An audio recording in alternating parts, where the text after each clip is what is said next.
Meenakshi YouTube channel చూస్తున్న వారందరికీ ధన్యవాదములు.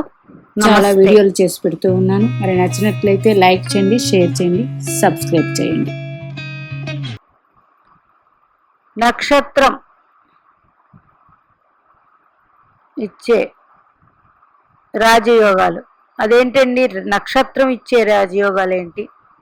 గ్రహం ఇచ్చే రాజయోగాలు విన్నాము కదా, నక్షత్రం ఇచ్చింది. మరి గ్రహం అంటేనే ఒక గ్రహం యొక్క నక్షత్రం 3 నక్షత్రాలు ఉంటాయి, అవి 3 రాశుల్లో ఉంటాయి. ఓకే, మరి గ్రహం అంటే నక్షత్రం, నక్షత్రం అంటే గ్రహం. ఇప్పుడు ప్రతి వారు జన్మజాతక చక్రంలో 12 భావాలు, లగ్నం నుండి ఆ రాశి, లగ్నం ఏ రాశి అయ్యింది, ధనస్థానం ఏ రాశి అయింది, తృతీయ స్థానం ఏ రాశి అయింది, చతుర్థ స్థానం ఏ రాశి అయింది, ఇవన్నీ చూసుకుంటాం. అలాగే ఆ గ్రహానికి జాతక చక్రంలో ఏ భావాధిపత్యాలు వచ్చాయి చూస్తాం. అంటే లగ్నాధిపత్యం వచ్చిందా, చతుర్థాధిపత్యం వచ్చిందా, పంచమాధిపత్యం వచ్చిందా, భాగ్యాధిపత్యం వచ్చిందా, సప్తమాధిపత్యం వచ్చిందా, దశమాధిపత్యం వచ్చిందా, ద్వితీయ లాభాధిపత్యం వచ్చిందా, తృతీయ షష్ఠ అష్టమ వ్యయాధిపత్యాలు వచ్చాయా అని ఇలా గ్రహాలకు చూసుకుంటాం. అందులో ఒక గ్రహానికి శుభాధిపత్యాలు వస్తే ఆ గ్రహం సుపీరియర్ గ్రహం అంటాం. అంటే ఒక మేషలగ్నం, గురుడు సహజ, ఒక్క మేషలగ్నానికి ఇది వర్తిస్తుందండి.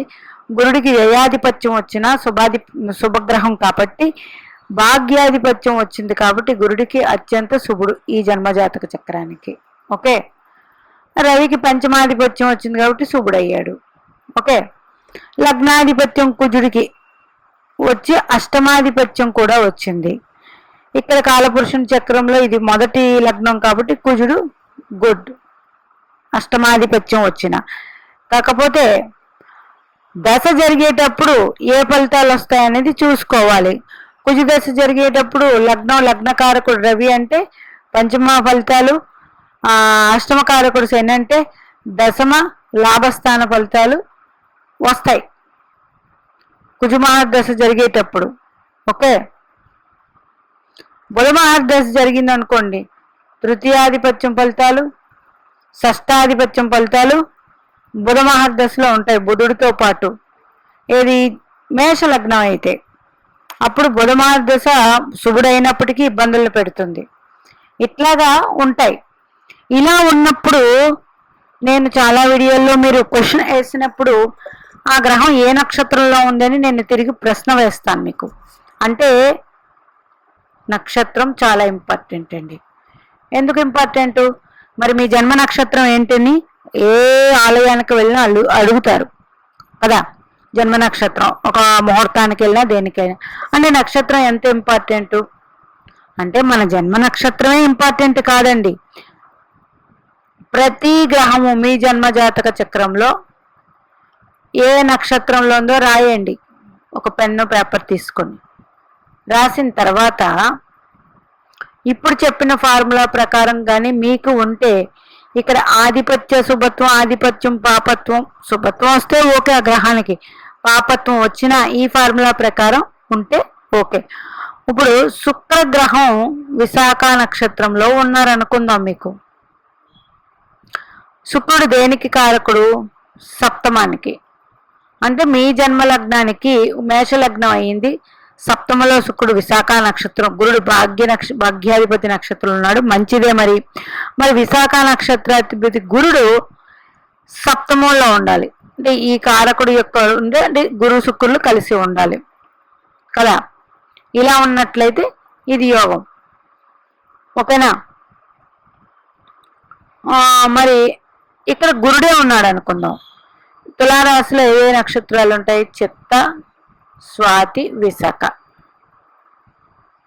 ఇక్కడ చిత్తలో గురుడు ఉన్నాడు అనుకుందాం. చిత్తలో గురుడు ఉన్నప్పుడు చిత్తా నక్షత్రాధిపతి కుజుడు కదా, చిత్తా నక్షత్రంలో గురుడు ఉన్నాడు. అప్పుడు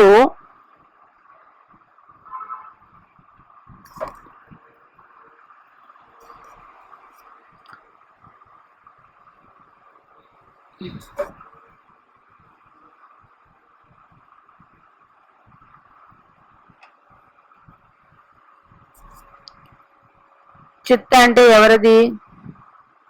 కుజుడి యొక్క నక్షత్రం. ఇందాక శుక్రుడు విశాఖ అంటే గురుడు నక్షత్రం.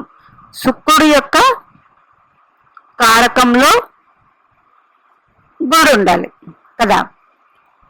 విశాఖలో శుక్రుడు ఉన్నప్పుడు నక్షత్రాధిపతి గురుడు శుక్రుడు యొక్క కారక ప్లేస్ లో ఉండాలి. ఇప్పుడు చిత్తా నక్షత్రంలో గురుడు ఉన్నాడు కాబట్టి ఇక్కడ కుజగ్రహం గురుడు ఉన్నాడు కాబట్టి గురుడు యొక్క కారక ప్లేస్ లో ఉన్నాడు. మీ జన్మ లగ్నానికి 2, 5, 9, 11లో ఉన్నప్పుడు మీకు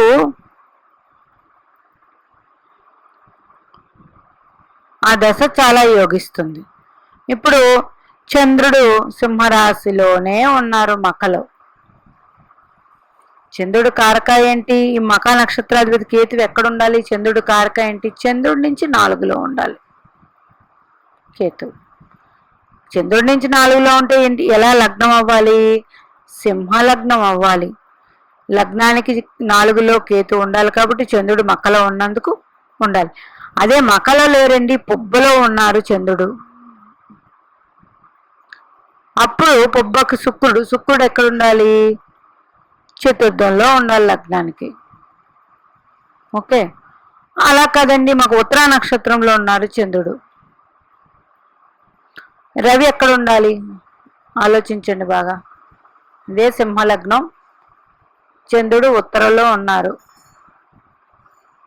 రవి ఎక్కడ ఉండాలి? చతుర్థంలోనే ఉండాలి. చంద్రుడి కారకాలో రవి ఉండాలి. ఉన్నట్లయితే ఆ దశ యోగాన్ని అద్భుతంగా ఇస్తుంది. అది రాజయోగాన్ని కలిగిస్తుంది.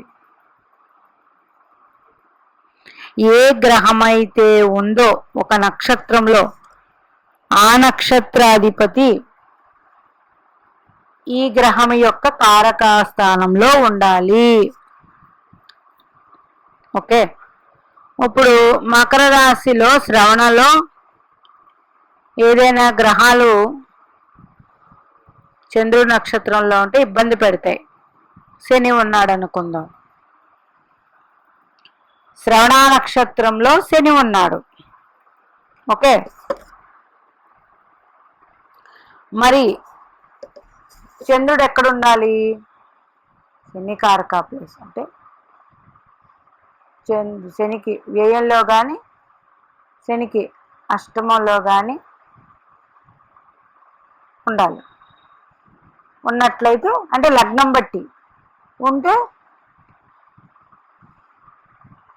100% శని మహర్దశ యోగిస్తుంది. ఆధిపత్య పాపత్వం దశ వస్తే ఇట్లాగా ప్రతి గ్రహానికి చూడండి.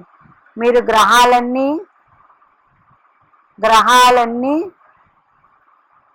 ఇప్పుడు రాహుకేతులతో సహా మరి రాహుకి ఎలా తీసుకుంటామండి? రాహు మకర రాశిలో ఉన్నారు, మేష లగ్నం. ఇక్కడ ఉత్తరాషాఢలో ఉన్నారు. ఉత్తరాషాఢలో మేష లగ్నం, రాహు ఉన్నారు. ఉత్తరాషాఢ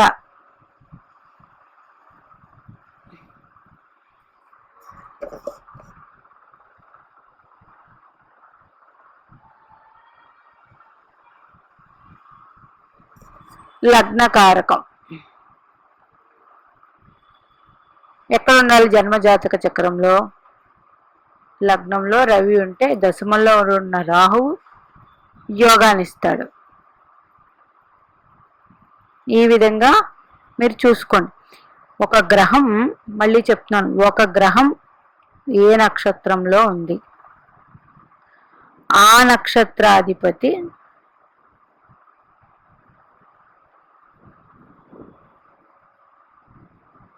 ఈ గ్రహం యొక్క కారక ప్లేస్లో ఉండాలి.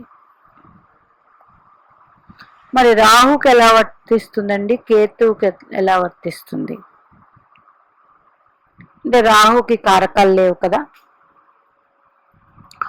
అప్పుడు రాహు ఏ నక్షత్రంలో ఉన్నాడో ఆ నక్షత్రాధిపతి కారక ఏంటో అక్కడ ఉండాలి. అట్లా తీసుకోండి. మీనాక్షి దేవి ఆశీస్సులు మనందరి మీద ఉండాలని కోరుకుంటూ నమస్తే.